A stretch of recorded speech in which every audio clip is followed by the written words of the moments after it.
Our next film is called Class of 1999, and it's a surprisingly entertaining futuristic thriller about our urban school system gone wild, so that students must check their automatic weapons in at the beginning of the school day. And what they do after school, well, it's 1999, it's every man for himself in a most violent world. To keep the kids in line, school principal Malcolm McDowell is introduced by government scientist Stacy Keach to 3 different new teachers created by the Department of Defense Education. It's hard for me to believe that they're not actually human beings. This drive, 1 million megabytes.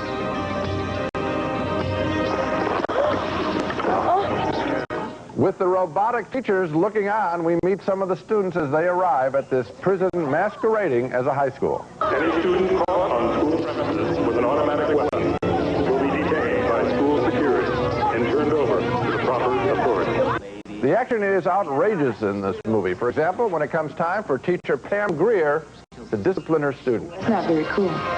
Temperature's increasing, breathing's increasing, approaching critical.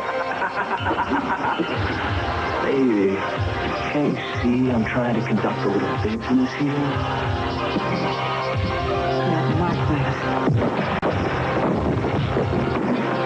The story soon develops into a battle between the kids and the mechanical teachers, and the special effects here are quite good.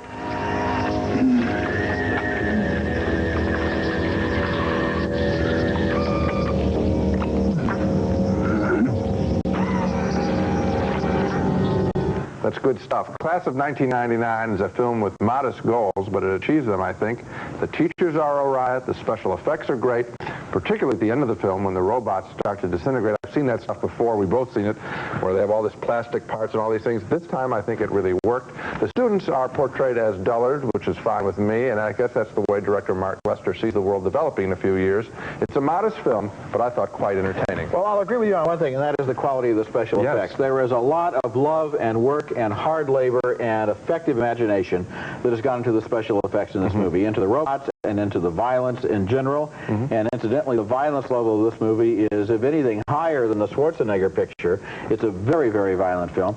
The thing that bothered me is that I never really cared about the characters. The characters are essentially just props to support the special effects. Now, Lester made a movie a few years ago called Class of 1984, which I felt was a very good movie, better than this movie, because the characters were delineated, we could tell them apart, we knew what they stood for, we cared about what they were fighting for. In this movie, everything is essentially second to the special effects. Well, I would agree with you that the students are bland and boring and not particularly interesting, but I did have a lot of fun enjoying those teachers, and the idea that they were robotic teachers, android teachers, to me was very funny, and that kept me, even though they were beating up nobodies, I enjoyed seeing them knock off the kids. Okay, when we come back,